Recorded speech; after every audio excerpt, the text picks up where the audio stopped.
O que tem de filho do diabo mercenário atrás de púlpito hoje engravatado, de Bíblia na mão pregando, falando Jesus, Jesus, o que tem hoje é impressionante. Parece que Pedro estava assistindo uma televisão. Impressionante, inigualável essa revelação. Amém. Mateus 4,18 diz: E caminhando junto ao mar da Galileia, viu Jesus 2 irmãos, Simão chamado Pedro e André, que lançavam a rede ao mar, pois eram pescadores. Então disse-lhe Jesus: Vinde após mim, e eu vos farei pescadores de homens. Eles imediatamente deixaram suas redes e seguiram Jesus. Seguindo adiante, viu Jesus outros 2 irmãos, Tiago, filho de Zebedeu, e João, seu irmão, que estavam no barco com Zebedeu, seu pai, consertando as redes, e chamou-os. Eles imediatamente deixaram o barco e seu pai para seguirem a Jesus. E percorria Jesus toda a Galileia, ensinando nas sinagogas, preparando o evangelho do reino e curando todas as enfermidades e males entre o povo. E sua fama correu por toda a Síria, e trouxeram-lhe então todos aqueles que sofriam acometidos de várias enfermidades e tormentos, os endemoniados, os lunáticos e os paralíticos, e Jesus os curava.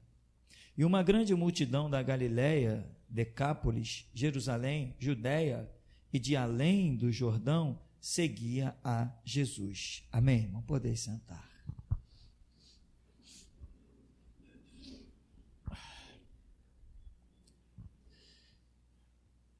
Eu às vezes fico pensando, eu não sei como é que as pessoas conseguem viver nesse mundo sem Jesus.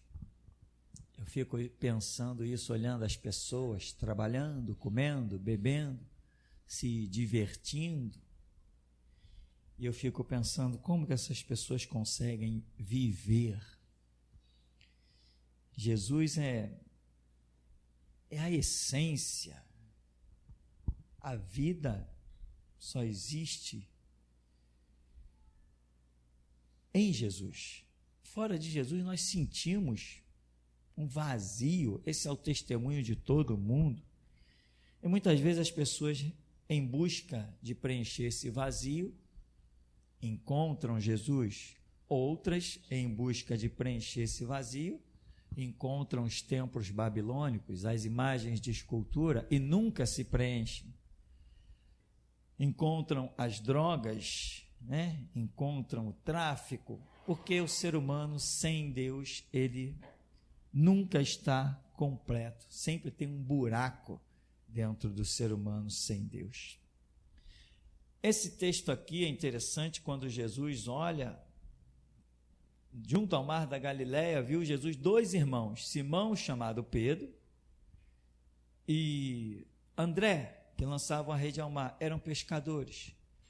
Quando Jesus diz vinde, aí o texto diz assim, eles imediatamente deixaram suas redes e seguiram a Jesus. Depois Jesus vai chamar outros 2, e o texto vai dizer a mesma coisa, que eles imediatamente largaram suas redes e seguiram a Jesus. Quer dizer, o que é imediatamente? Eu estou aqui pregando, daqui a pouco alguém diz assim, ei, vem cá, eu largo tudo e vou ver o que a pessoa quer. Isso é o imediatamente, é uma coisa instantânea. Mas muitos vão até Jesus, até imediatamente. Mas Jesus contou uma parábola, a parábola da semente, em que a semente é a palavra. E ele fala que aquelas várias exemplificações, dentre elas ele diz, são pessoas que, quando recebem a palavra, recebem com muita alegria, mas os espinhos são os cuidados do mundo, são as dificuldades, são as lutas, e a palavra acaba ficando sufocada, infrutífera e morre. Outros deixam o diabo, representado na ave, que come a semente à beira do caminho, deixam o diabo arrancar as suas esperanças, expectativas, a informação da palavra, porque se seguir Jesus fosse fácil, não haveriam templos para comportar todo mundo. E eu costumo dizer, se a verdade fosse aceita, Jesus não teria sido crucificado. Jesus era a verdade. Esse texto que nós lemos aqui diz que a fama de Jesus correu e foi parar em outro país. Diz aqui que eram quem? Os assírios. O pessoal lá da Síria foi para onde? Foi lá para os termos de Israel. Multidões, imagina. As lideranças de Israel viram caravanas chegando. Gente com tudo que era problemas, endemoniados, lunáticos, perna curta que cresceu, tudo que é enfermidade que você imaginar.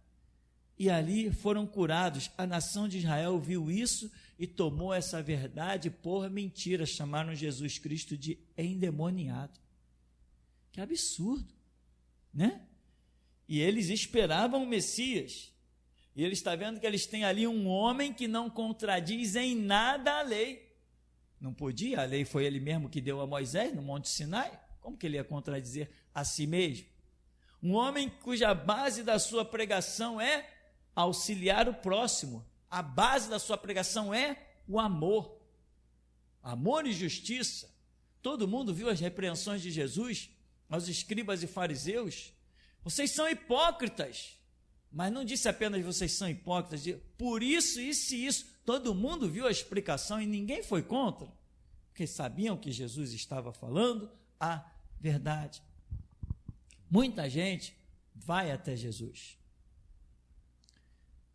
Mas Jesus tem uma passagem em João que ele diz assim, o escritor João diz assim, e Jesus virando para aqueles que criam nele, aqueles que já estavam à sua volta, aqueles que já estavam seguindo Jesus, vira para eles e diz assim, se vós permanecerdes em mim e as minhas palavras permanecerem em vós. Então, não bastava eles terem vindo e estar ali junto de Jesus. Tinha uma coisa mais profunda a acontecer. E é isso, irmão, que nós, da geração Jesus Cristo, nós, da Voz da Restauração, não deixaremos sempre de estar buscando.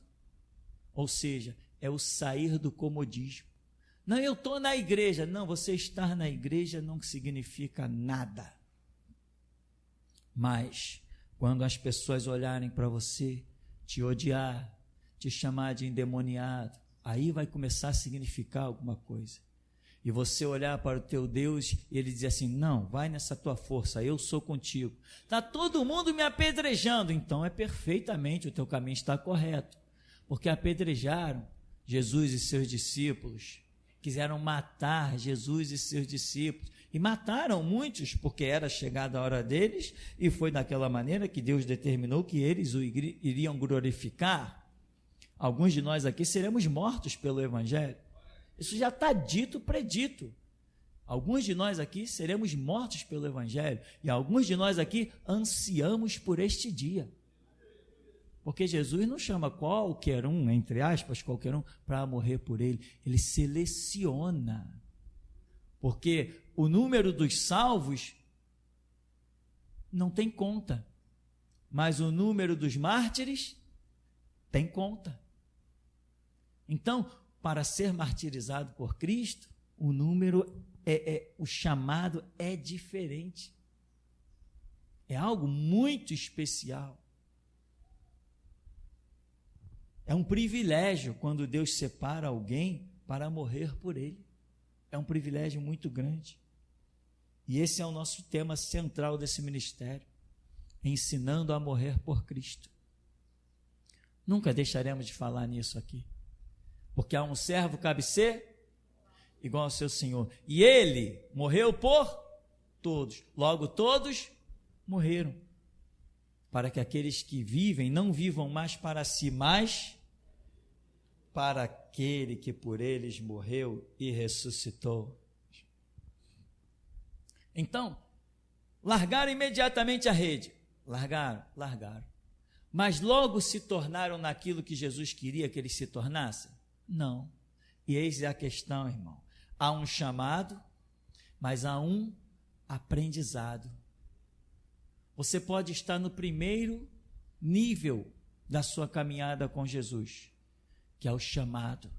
Ou pode estar no segundo nível já, que é o aprendizado. Mas o aprendizado, ele vai pegar vários níveis. Na hora que Jesus foi para o Monte da Transfiguração, ele não levou todos os seus discípulos. Levou Pedro, Tiago e João. Foi ressuscitar a menina, não levou todo mundo, ele levou Pedro, Tiago e João. Todos nós temos níveis de aprendizado. Todos nós temos coisas que Jesus trata conosco pessoalmente.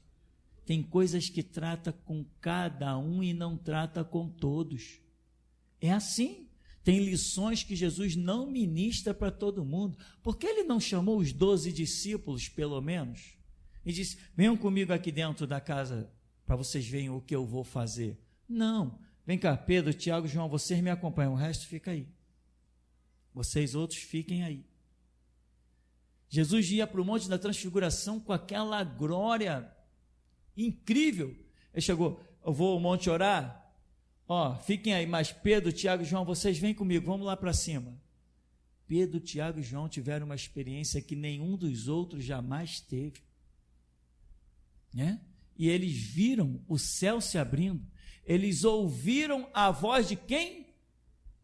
Do próprio Deus, porque a voz diz o quê? Este é o meu filho amado, a ele ouvi. Ora, se disse esse é o meu filho, de quem é a voz? Do próprio Deus. Uma experiência inigualável. Por quê? Porque em todas as manifestações na Escritura, não é Deus, é Cristo, o mediador entre Deus e os homens. Lá no Monte da Transfiguração, é uma coisa muito rara, como também no batismo de Jesus. São esses episódios inacreditáveis. Mas quando, lá no batismo de Jesus, o Espírito desceu sobre Jesus em forma de pombo e houve uma voz que dizia, né? Este é o meu filho amado, em quem me comprazo. Então, quem era esse que também disse, este é o meu filho amado? O próprio Deus, o Deus Pai. Então Deus falou com todo mundo. Não, como que a Escritura diz? Que as pessoas ouviram e diziam o quê? Foi um trovão. Mas João Batista discerniu. Amém, irmão? E o João evangelista que escreve também discerniu, que a voz disse, este é o meu filho amado em quem eu tenho prazer. Mesmo que Deus tenha falado para toda a multidão, ou melhor, supostamente aos ouvidos de toda a multidão, este é o meu filho amado em quem tenho prazer, nem todos discerniram que era a voz de Deus. Então, tem experiências que vão nos dar um crescimento tremendo. Uma vez Deus me arrebatou e eu cheguei na região celeste. Ali conversamos com o anjo, tivemos a experiência de mergulhar no mar de cristal, já contei isso tantas vezes, mas não me canso, tá, irmão? Mas não canso de contar. Já contei muitas vezes, mas não me canso de contar. E às vezes o Espírito de Deus me dá a falar isso até com ímpios, que às vezes as pessoas veem que a gente é crente e quer questionar porque tem os seus traumas, seus problemas familiares, se decepcionaram com o pastor aqui, sei lá, pastor lá, o vizinho que era crente que ele se decepcionou, e às vezes vem um crente e querem dar uma espetadinha nesse crente. Eu aceito as espetadinhas, mas irmão, eu saco da espada e corto logo a cabeça. Pode espetar à vontade, mas quando eu sacar da espada, a cabeça vai rolar. E às vezes uma experiência dessa, quando Deus dá a hora, porque a palavra tem que ser dita a seu tempo, como maçãs de ouro em bandeja de prata. Assim a palavra dita a seu tempo. Deus às vezes diz assim, conta a tua experiência. O camarada está lá todo eufórico, eu digo assim, meu amigo, você sabe o que é conversar com o anjo? Aquele poder, aquela unção. Comigo já aconteceu isso, isso e isso. Tu quer testar a minha fé? Tu conhece o som da voz de Deus? Para você, Deus não existe. Para você, Deus é um idiota perdido lá no céu. Para mim, Ele é real, a minha sombra, a minha direita. Quer botar à prova a tua vida contra mim? Quando a espada desce, irmão. Então, irmão, há um aprendizado. há níveis, a caminhada. Deus quer tratar contigo no profundo, com experiências. Quando a voz ecoou, todos ouviram? Todos ouviram. Mas todos discerniram? Não, todos não discerniram. Todos ouvem, mas todos guardam as informações? Não, esses dias coloquei umas perguntinhas lá no WhatsApp, por exemplo, de coisas que têm sido faladas aqui no púlpito. Eu coloquei o quê? Aquilo é informação importante e a nível de teste também, para que a própria pessoa veja como está a atenção dela no culto. Eu coloquei lá algumas perguntas para a pessoa responder, mas se ela não prestou atenção em coisas que eu falei aqui, ela não consegue responder. As perguntas não são para, obviamente, não é reprovação de ninguém, é para que a pessoa possa discernir a si mesmo e entender, caramba, o pastor tinha falado isso no púlpito, e eu não lembrei, eu não consegui processar, então, fique mais atento. A voz ecoou, mas só entendeu a voz quem? Quem de alguma maneira tinha alguma ligação com Deus. Tudo são níveis de aprendizado. Você acha que Pedro, Tiago e João, depois de terem a experiência do Monte da Transfiguração, eles eram iguais aos discípulos que ficaram lá embaixo? Então, nessa manhã, irmão, você tem que ser Pedro, Tiago e João. Você tem que ser convocado ao cume do monte. Você tem que ouvir, ver as coisas transcendentais, coisas que ninguém imagina. Quem imaginava que ia aparecer Moisés e Elias? Porque os discípulos identificaram claramente que Moisés e Elias falavam com Jesus. Quem poderia imaginar isso? Se dissesse isso para outros, que é isso, cara? Está maluco? Como que Moisés e Elias apareceram aí? Que história é essa? Mas a fé de quem vive o momento não é a mesma de quem não vive. Quem já teve uma experiência de um arrebatamento, sabe de coisas que outros que não tiveram essa experiência não sabem. Quem já conheceu a autoridade de Jesus para se defrontar com o diabo e ordenar e ver que há poder, não é a mesma pessoa de quem não conviveu com isso. Quem já foi curado, quem já viu a mão de Deus curar daquilo impossível, você sabe que a sua fé vai ser diferente de outros. Então você tem que buscar esse crescimento. E para outros níveis da sua vida, você não pode ficar feliz e contente porque você saiu da sua casa, sentou na igreja, ouviu uma palavra abençoada, cantou um hino, viu Deus de perto, sentiu os anjos rodearem, a sua alma tremeu, seus olhos lacrimejaram porque é Deus mesmo na tua vida, mas isso não é o bastante. Paulo ainda diz que isso tudo, e Paulo viu muito mais do que muitos de nós. E Paulo diz, isso ainda é olhar como um enigma por espelho. Um dia nós veremos face a face. Mas Moisés ultrapassou. Mostra-me a tua face. Moisés, homem nenhum pode ver a minha face e ficar vivo. Mas ponte ali, que eu vou passar e tu me verás pelas costas. Olha o nível que Moisés... Se alguém dissesse, Deus nunca foi visto, Moisés dizia assim, epa, eu vi ele. Eu vi Deus passar. Eu o vi pelas costas. Como? O que Moisés viu? Eu não sei o que ele viu, mas uma coisa eu sei, que o que ele viu o fez um homem muito mais ousado do que eu. O fez um homem muito mais espiritual do que eu. Amém, irmão? Moisés foi o que foi. Então, são as experiências que vão nos capacitar. E se você negligenciar o conceito de estar vivendo uma experiência com Deus a cada dia, você vai estacionar. Você tem que entrar ali no teu quarto, meu irmão, e começar a socar a parede. Deus, me dá experiência. Né? É que nem os judeus no Muro das Lamentações, ó.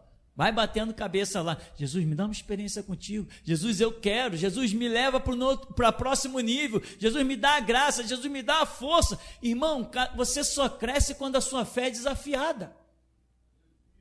Não existe outro caminho. A fé tem que ser desafiada para que haja crescimento. Então não fuja das guerras, não fuja das batalhas. Deus não nos dá nada além do que possamos suportar. Então Jesus começa contigo numa guerrinha simples, lá dentro da tua casa, no meio da tua família. Os inimigos do homem serão os da sua própria casa. Aí você consegue psicologicamente se manter, vence a guerra da tua família, daqui a pouco a tua vizinhança aumentou a guerra. Você vence aquilo ali, daqui a pouco você passa em triunfo no meio de todo mundo, daqui a pouco Deus tem contigo a nação, o mundo. Tem que vencer primeiro umas guerras próximas, para depois ouvir a palavra que diz, ide por todo o mundo. São níveis, irmão, são níveis que nós precisamos viver. Então, quando Jesus te chamou, tu pode ter largado as redes de imediato e seguido Jesus, ou largou um pouquinho depois, seja como for, mas a vida continua. Há projetos. Jesus falou assim, no meio do povo tem profeta, e eu me revelo a eles em sonhos e visões, mas não é assim com meu servo Moisés, a quem eu falo boca a boca. Era um nível profundo de conhecimento, caminhos para se saber como se chegar a Deus. Deus traçou caminhos para se chegar até Ele. Caminhos. Ah, pastor, Jesus é o caminho. Tá, eu sei que Jesus é o caminho. Mas Jesus não é um nome J-E-S-U-S. Jesus não é Yoshua, Jesus não é Jesus. Não, Jesus não, eu não preciso desse nome J-E-S-U-S. Eu preciso dos princípios deste nome, deste conceito da palavra dentro de mim. Jesus é o Verbo. O nome pelo qual se chama Apocalipse 19 é a palavra de Deus. Jesus não é nome, Jesus é a palavra. Amém? Aquele que tem os meus mandamentos e os guarda, é esse que... Não é quem conhece o nome Jesus. Por aí tem nos carros, nas casas, J-E-S-U-S. E as pessoas, esse nome tem poder. Tem nada. Essa palavra tem poder. A palavra tem poder. Quanta gente está carregando o nome J-E-S-U-S nas costas, no cordão e vai para o inferno? Quanta gente tem até a figura de um Cristo crucificado lá, pendurado, imenso dentro dos seus templos, e vão para o inferno? Quanta gente? Jesus não é nome, Jesus é conceito, Jesus são princípios. Isso é que move as coisas. E aí, muita gente está confiando em conceitos evasivos, mas não tem as suas próprias experiências pessoais. Esses homens foram chamados, mas eles evoluíram. Daqui a pouco Pedro está vendo a sombra de Jesus lá operar milagres. A mulher veio, tocou na veste de Jesus, ficou curada. E Pedro está, crescendo. O nível de Pedro está crescendo. Pedro está tendo experiências tremendas. Daqui a pouco Jesus é preso. Eu vou contigo até a morte. Não, Pedro, antes que o galo cante 3 vezes, tu me negarás. Não, eu vou contigo até a morte. Todos podem te negar, menos eu. Daqui a pouco Pedro está lá seguindo Jesus de longe. Alguém diz, tu estava com ele? Não, eu não estava com ele não. O galo cantou, Jesus olhou para ele. Viu? Viu o quê? Viu como tu é um fracote? Viu como tu me nega? Viu como tu não vale nada? Viu como tu é um canalha? Comeu dos pães que eu multipliquei, comeu dos peixes que eu multipliquei, viu que tu não vale nada? Não, nada disso. Viu como eu sou o que sou? Viu como eu tenho razão? Viu como eu sei todas as coisas? Não é? Tá vendo, seu canalha? Não, tá vendo como eu sei tudo, Pedro? Nunca mais me questione. Amém, meu irmão? Aprendizados. Se Paulo tivesse passado pela experiência do galo cantar, hein? Quando Jesus se manifesta para ele lá no êxtase do templo, e Jesus diz, Saulo, sai de Jerusalém, porque não receberão esse testemunho. Não, Senhor, peraí. Mas eu mandei apedrejar Estevão. Não, Saulo, mas não vão receber seu testemunho. Não, Saulo. Não, Jesus, mas esse povo me conhece. Eu fui instruído nos pés de Gamaliel. Eles sabem muito bem quem sou eu aqui. Eu sou fariseu da tribo de Benjamim. Mas, Saulo, não receberão seu testemunho. Brá. Se Paulo tivesse tido a experiência de um galo cantar, não teria perdido mais de 80% do seu ministério nessa brincadeira de querer discutir com Jesus. Ou seja, a vida é de experiências, está no lugar certo, na hora certa, está no mover do Espírito. Não ande nesse mundo como uma pessoa qualquer, você não é uma pessoa qualquer. Se alguém está em Cristo Jesus, é o quê? Uma nova criatura, as coisas velhas se passaram e tudo se fez novo. Então, você não pode se olhar como alguém comum, igual ao passado. Não, você tem que ver algo diferente na tua própria vida. E para que você veja isso, irmão, é guerra. Guerra no campo de batalha chamado Mateus 6,6. É você e Deus, é ali que a vida do homem muda. É ali, irmão, ali que a vida de um homem muda, quando está ele e Deus, que ele rasga as vestes, rasga o coração, e Deus vê a sinceridade dele. Ali muda. Ali é muita glória. Então, Saulo teve as suas muitas experiências e foi a glória que foi. Pedro teve as suas experiências, foi a glória que foi. Todos os discípulos, e nós precisamos ter as nossas experiências. Agora, se você se contentar, não, eu fui na igreja hoje, meu dia está completo. Não, nunca tenha um dia completo porque você esteve na igreja. Não faça isso. Não faça isso. Só a igreja não é o suficiente. Só você vir congregar aqui não é o suficiente. Aonde eu aprendi a discernir a voz de Deus não foi dentro da igreja. Foi eu e Deus quieto. Eu ia para os parques, ia para as ruas, me trancava num canto. Ali eu dizia: Senhor, me ensina a caminhar contigo. Senhor, me dá discernimento do certo e do errado. Me ensina os teus mandamentos. Escreve a tua lei nas tábuas do meu coração. Na igreja a gente ouve mensagens desse tipo para que você vá praticar lá fora. Se você não pratica lá fora, perdeu tempo em ouvir aqui dentro. Não é assim? Tem que praticar, tem que botar em prática, irmão. Tem que botar em prática. Aquela igreja é uma bênção, eu vou lá. Não, não vá lá não, porque a igreja é uma bênção. Se você não tem intenção de se tornar numa bênção, não adianta você ir na igreja. Muita gente já veio nesse ministério. Não, pastor, porque eu sei que aqui tem Deus. Eu digo: muito bem, você não precisa me dizer que aqui tem Deus. Se eu sei que aqui tem Deus. Agora, eu quero saber se você quer que esse Deus daqui entre na tua vida. Se não, pode voltar para a tua igreja. Pode voltar para onde você estava. Porque sair de uma igreja para outra não faz diferença na vida de ninguém. Mas sair de um lugar com um objetivo e ter outro objetivo, isso faz a diferença. Não basta chegar perto de Jesus. Tem que mostrar o teu objetivo. Jesus, filho de Davi, tem compaixão de mim. E a multidão está indo. Cala a boca aí. Jesus, filho de Davi, tem compaixão de mim. O homem tem um objetivo.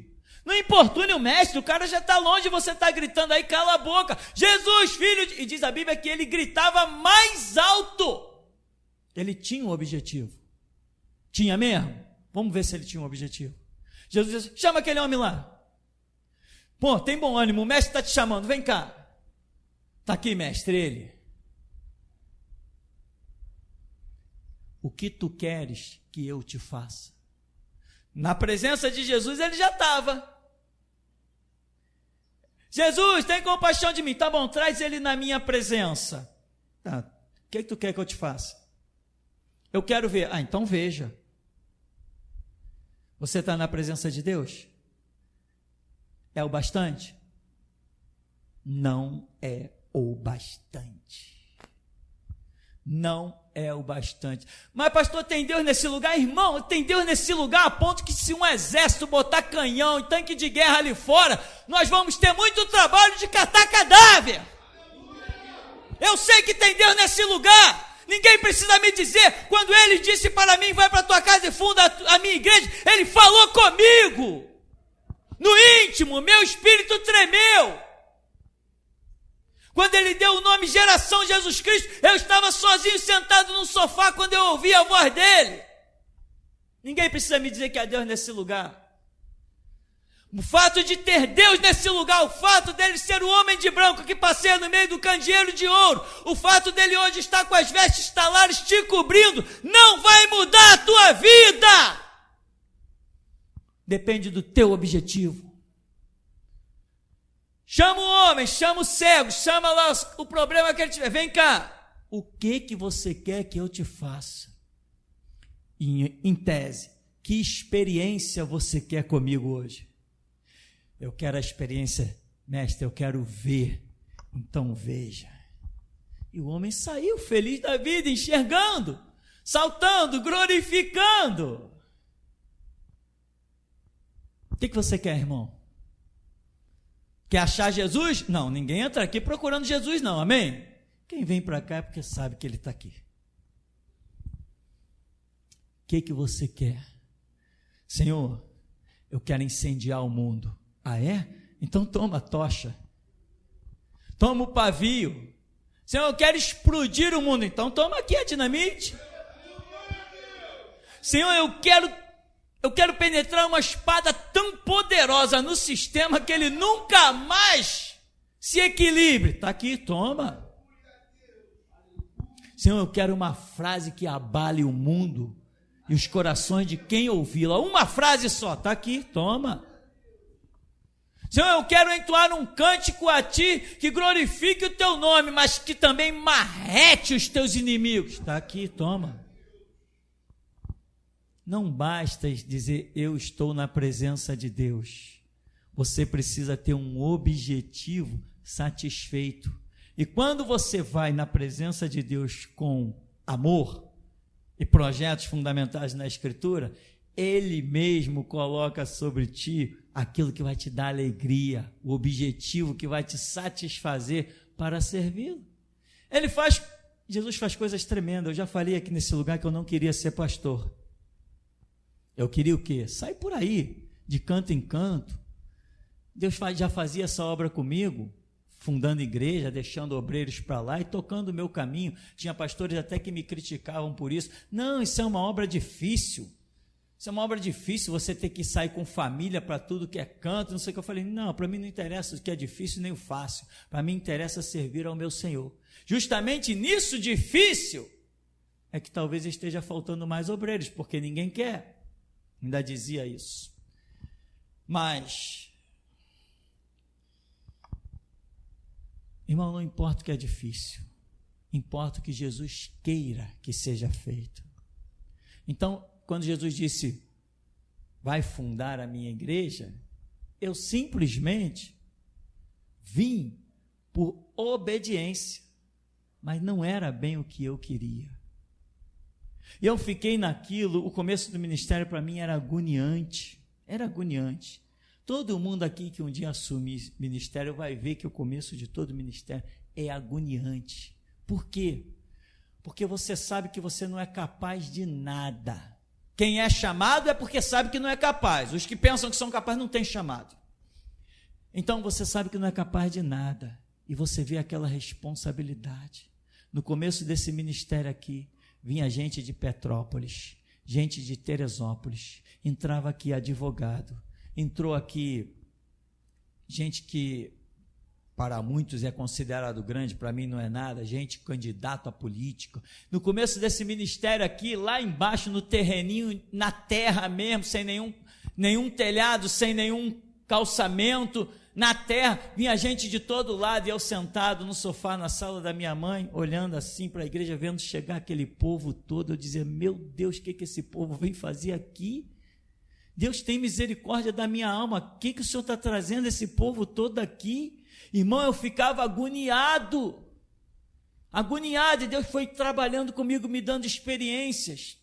Eu passava a semana toda lendo Bíblia, estudando, era como se eu estivesse diante de um livro de bronze, lacrado a 7 cadeados, 7 selos, eu não enxergava nada para poder pregar.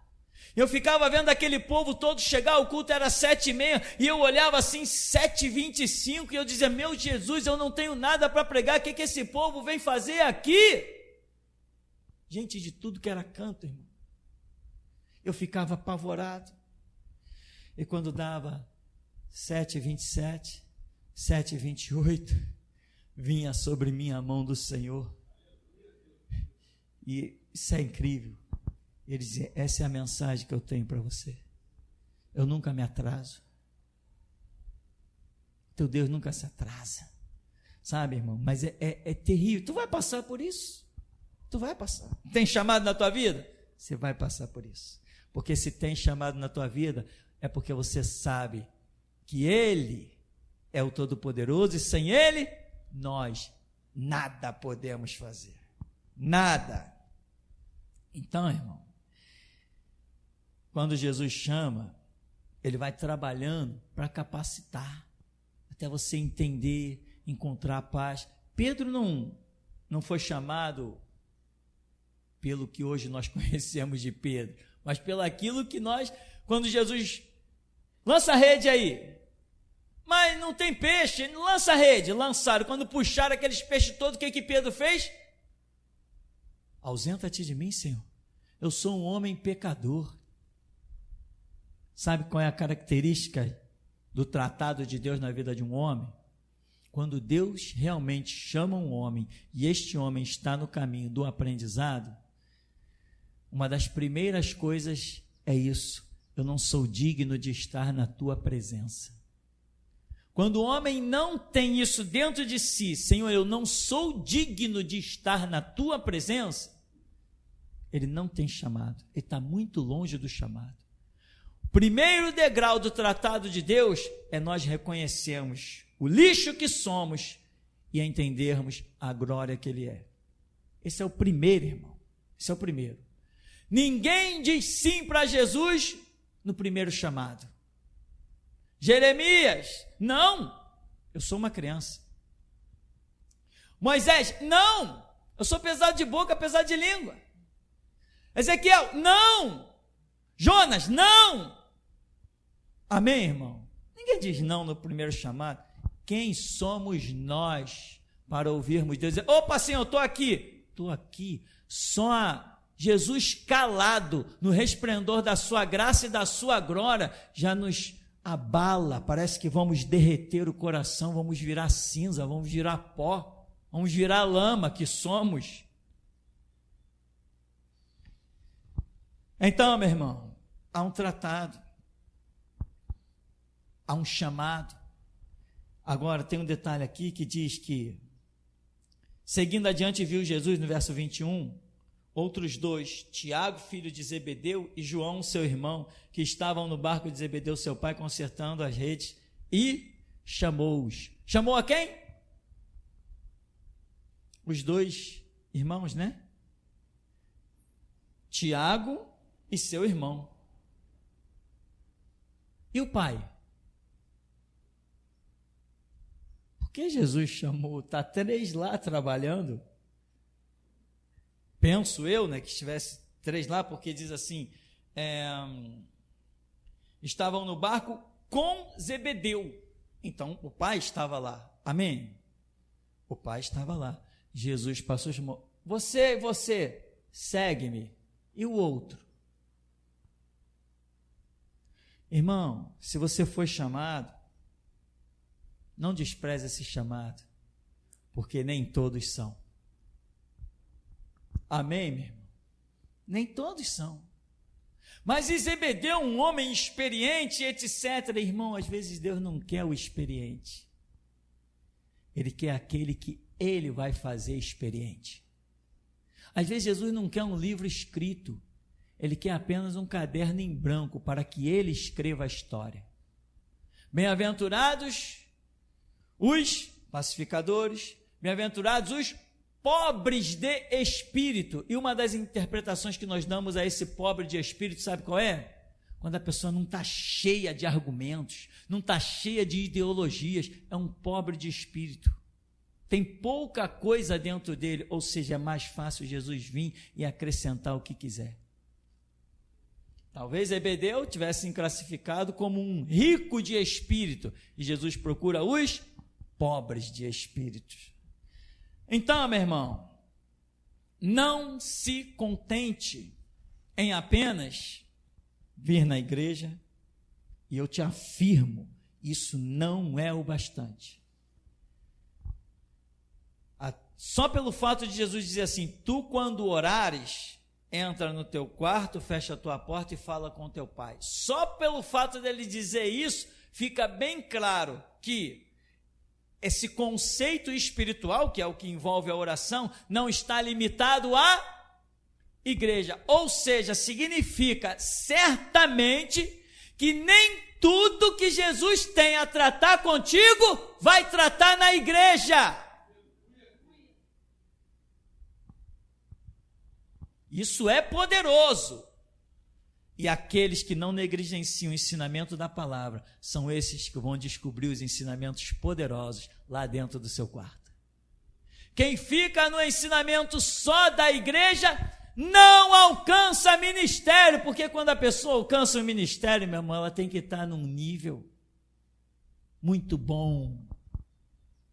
E nível muito bom, só entrando no quarto, fechando a porta e falando com o pai. Foi lá que eu aprendi a ouvir o som que não é som, tá? O som que não é som da voz de Deus. Que a voz de Deus não tem som. Ah, pastor, mas lá no Antigo Testamento falou, daquela forma ele falou. Falava com Moisés, parece que Moisés ouvia, né? Falou lá este é meu filho amado, em quem me comprazo. Todo mundo ouviu, pastor. Ouviu mesmo? Quem ouviu com os ouvidos naturais, ouviu o quê? Um trovão. Mas quem ouviu com o Espírito? O som da voz de Deus não é som. É algo que ecoa aqui, ó. Não é de fora para dentro, é de dentro para fora. Não tem som, irmão. Deus pode falar e tu pensa que ouviu ele aqui, ó, com os ouvidos, mas na verdade não foi aqui que você ouviu, porque quando você ouve nos ouvidos, você teria ouvido no sistema carnal. Não, Deus fala diretamente ao nosso espírito. O Espírito Santo testifica com o nosso espírito. A comunicação é de espírito para espírito. Quer discernir essas coisas? Só lá dentro. Quer entender o que são os traumas de um ser humano? Só lá dentro do teu quarto. Só lá quietinho, você e Deus. A sua vida não se resume, irmão. Não se resume em ir na igreja. Como alguns, né? Não, eu fui na igreja, eu já fiz a minha obrigação. Mas Isaías diz assim, quem requereu isso de vós? Que viesses pisar os meus átrios.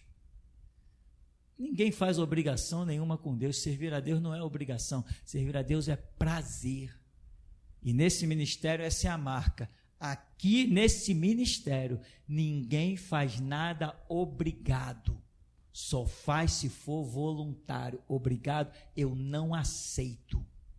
Só faz se quiser fazer. Se não quiser fazer, não faça. Não existe nenhuma obrigação nesse ministério. Foi assim que Jesus me ensinou e é assim que ele me mandou ensinar também. Então, irmão, os filhos de Zebedeu estão lá junto com ele, mas Jesus não chamou os 3, chamou só 2. O chamado é individual, né? Nós sempre dizemos aqui nesse ministério, essa igreja aqui não é a igreja da família, aqui não. Jesus chamou 2 filhos, mas não chamou o pai. Por quê? Porque ele não estava nem aí para a família. Alguém diz assim, mestre, tua mãe e teus irmãos estão lá fora. Minha mãe e meus irmãos? Minha mãe e meus irmãos são todos aqueles que fazem a vontade do meu pai que está no céu. E virou para os seus discípulos, diz aqui, ó, aqui estão minha mãe, meus irmãos e meu pai. Estão eles aqui. Porque todo aquele que faz a vontade do meu pai que está no céu, esse é minha mãe, esse é meu irmão, esse é meu pai, essa é a minha família. E isso de você conseguir entender que a igreja é superior à tua família? Só nos pés de Jesus. Só crescendo, só no aprendizado. Só no aprendizado. Quando a tua esposa diz assim, você agora dá mais tempo para a igreja do que para a família. Opa, aí você está no caminho certo, porque o maior tempo da nossa vida tem que ser para a igreja, tem que ser para Deus. Tem que ser. Tem que ser. Se o maior tempo da tua vida é para cuidar de um filho aqui, um filho ali, a mulher ali, a casa aqui, se você está com o maior tempo da tua vida para isso, Deus não está em primeiro lugar. Porque aquele que estiver em primeiro lugar, esse vai receber maior atenção. Sim ou não? Não precisa responder não, porque você não vai me convencer o contrário. Para mim é sim. É sim. E, irmãos, eu falo isso porque Jesus trabalhou comigo nos aprendizados e eu fui muito criticado. Com 20 e poucos anos, quando eu me firmei com Jesus, meu pai não entendia, mãe não entendia, meus irmãos não entendiam, ninguém entendia, né? Eu tinha um irmão que constantemente ele falava, tenho um irmão, constantemente ele falava coisas. Na ignorância espiritual, constantemente ele falava coisas. Não, rapaz, mas tu tem que... Vai estudar.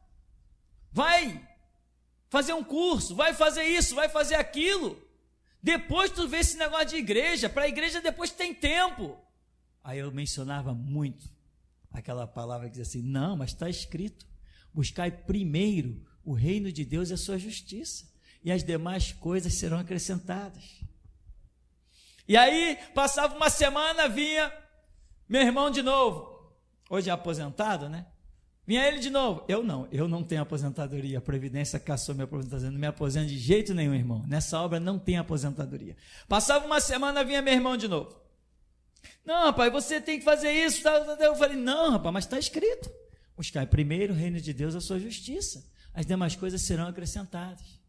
E era isso constantemente. Chegou uma época que meu irmão vinha falar, e eu dizia assim, não, rapaz, aí ele dizia assim, não, mas eu já sei o que tu vai dizer. Tu vai dizer, buscai primeiro o reino de Deus, a sua justiça, as demais coisas serão acrescentadas. Eu falei, pois é isso aí.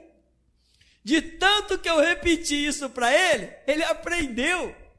Achei isso incrível, fantástico. E agora olha para mim, irmão. Com 33 anos, Jesus falou assim, vai fundar minha igreja, e eu te digo, não vai te faltar nada, eu te suprirei tudo. Eu não tinha nada, vim fundar a igreja do zero. A primeira reunião estava eu, um primo, minha mãe e meu pai. A primeira reunião aqui nesse lugar estava eu, um primo, minha mãe e meu pai. Acho que foi assim mais ou menos umas 3 reuniões. Dali para frente eu já comecei a tremer, que eu via a gente chegar de todo lado e eu dizia, Jesus, o que eu vou fazer aqui? Agora estão vocês aí, irmão. Mas vê se não valeu a pena eu dizer, buscai primeiro o reino de Deus, a sua justiça, e as demais coisas serão acrescentadas.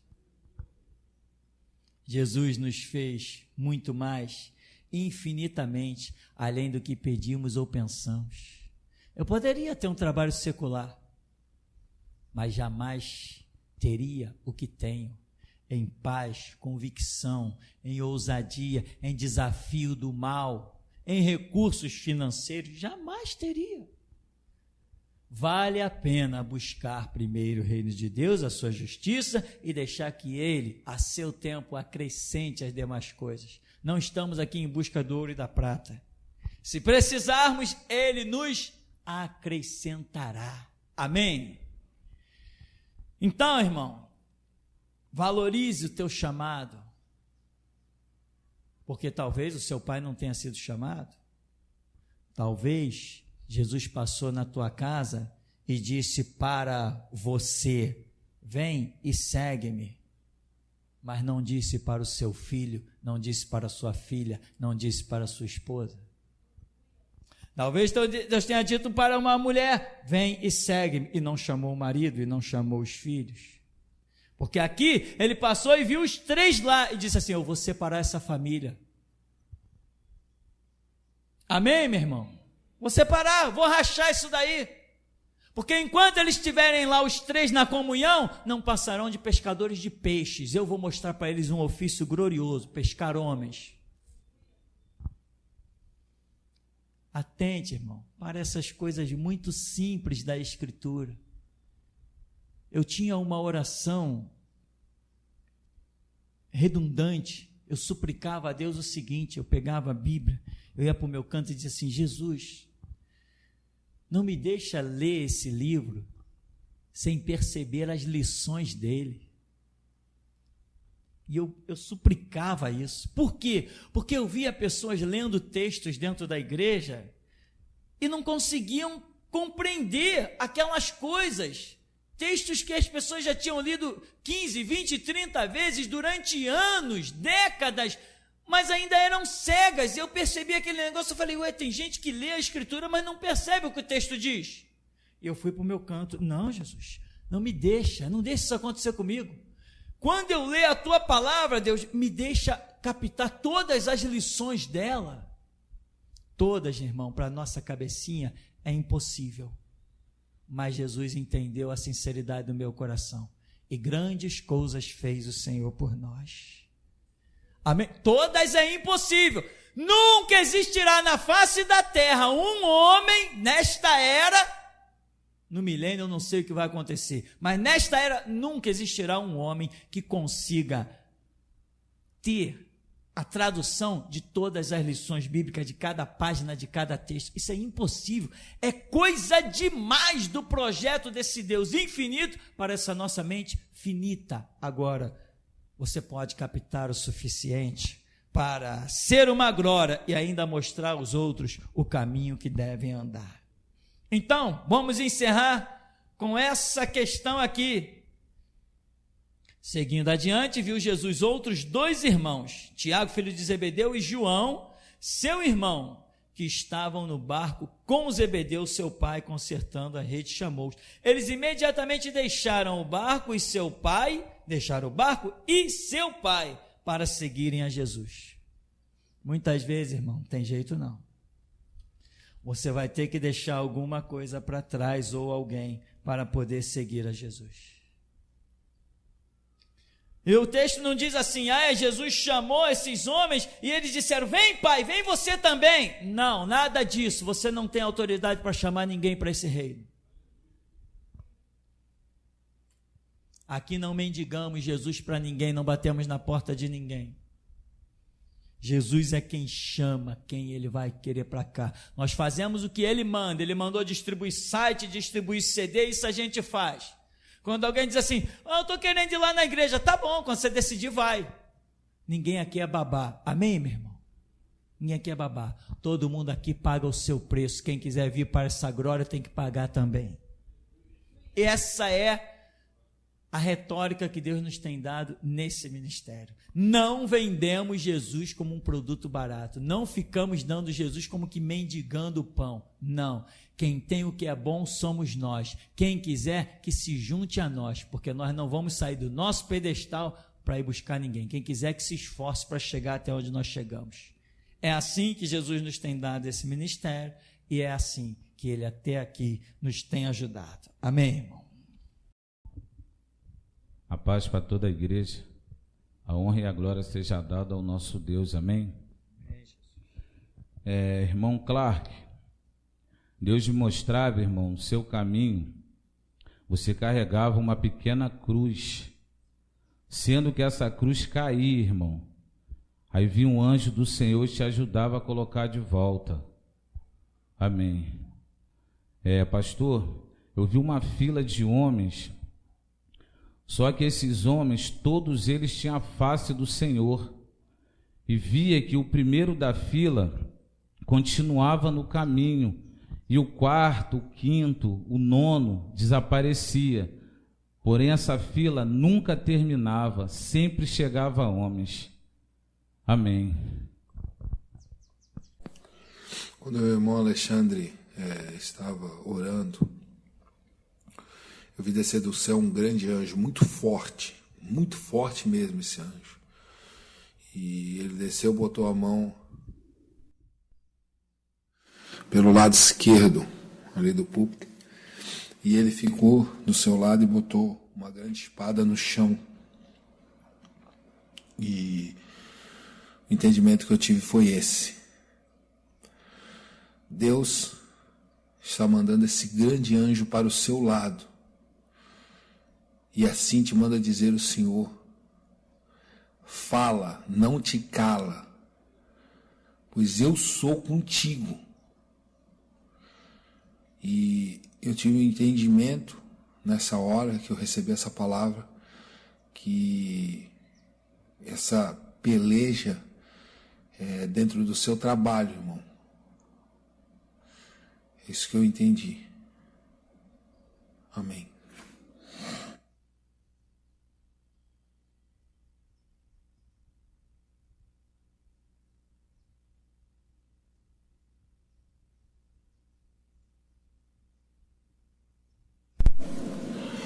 Eu via como que de cima várias casas, como se fosse o mundo inteiro ou uma grande cidade, com muitas casas assim. Eu via muito do alto, assim, como aquelas imagens de satélite. Então isso se transformou num grande caldeirão que estava fervendo no fogo e com uma colher de pau nele. E a visão me levou como que para dentro desse caldeirão, e eu vi cérebros como que sendo cozidos por esse grande caldeirão. E eu vi isso justamente no momento que o Senhor, mestre, estava falando sobre que não vale a pena viver sem Jesus e como que as pessoas conseguem viver sem Jesus. Amém.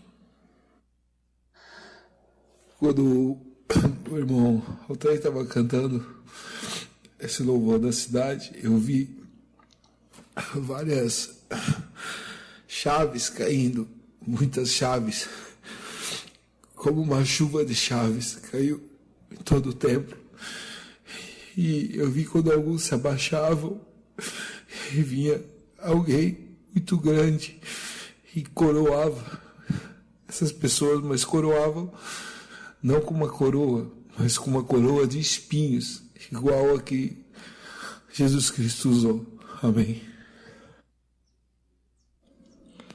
Quando estávamos louvando a ditosa cidade, eu tive uma visão. Eu vi um grande anjo que ficava atrás do Senhor, mestre. E ele tinha uma grande espada na mão, e essa espada, ela chegava daí de trás do Senhor do púlpito até ali na parede de trás da porta. Essa espada chegava, e ele botava essa espada como que passando ela por cima de todos assim que estavam no culto. E de repente eu vi quando a congregação toda, né, o tempo pós-prisão, começou a se encher de água, e veio e me encheu tudo encheu de água. E eu tive um entendimento que a palavra que nos envolve, e só aí ela está, e não ficará só aí. Essa palavra envolverá todos quanto ainda saírem daí. Essa palavra ainda envolverá a todos. Amém. Eu vi uma grande mão que desceu até a congregação, pegou um irmão que está aí, com os 2 dedos que formam a pinça, né, pela cabeça, e levou em direção à rua. Só que não chegou a jogar fora do templo. E o irmão se debatia muito. Amém.